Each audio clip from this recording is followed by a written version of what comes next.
আপনি কি বিশ্বাস করবেন পৃথিবীতে এমন এক বন আছে যা প্রতি বছর কয়েক সপ্তাহের জন্য নীল চাদরে ঢাকা পড়ে যায়? না, এটি কোনো মুভি সেট নয়, বরং আমাদের পৃথিবীর বুকেই লুকিয়ে থাকা এক জাদুকরী স্বর্গ, যেখানে পা রাখলে মনে হবে আপনি কোনো রূপকথার গল্পের ভেতরে ঢুকে পড়েছেন। এই জায়গাটির নাম হেলারবোস।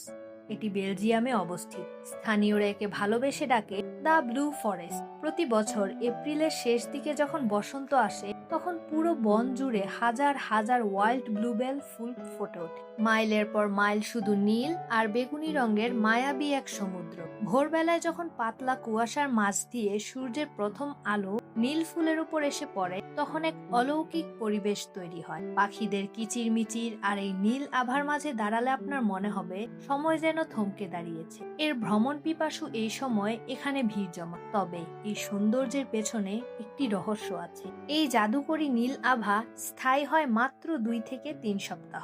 এরপর ফুলগুলো ঝরে যায় এবং বন আবার স্বাভাবিক সবুজ রূপ ধারণ করে। তাই এই মুহূর্তটি ক্যামেরায় বন্দি করা বা সরাসরি দেখাটা ভাগ্যের ব্যাপার। আরো অদ্ভুত বিষয় হলো, এখানকার ইকোসিস্টেম এতটাই সংবেদনশীল যে নির্দিষ্ট পথ ছাড়া ভেতরে হাঁটা কঠোরভাবে নিষেধ। কারণ ছোট একটি পা আপনার অজান্তেই নষ্ট করে দিতে পারে শত শত ব্লুবেল। প্রকৃতির এই রূপ কি আপনার মন ছুঁয়ে গেল?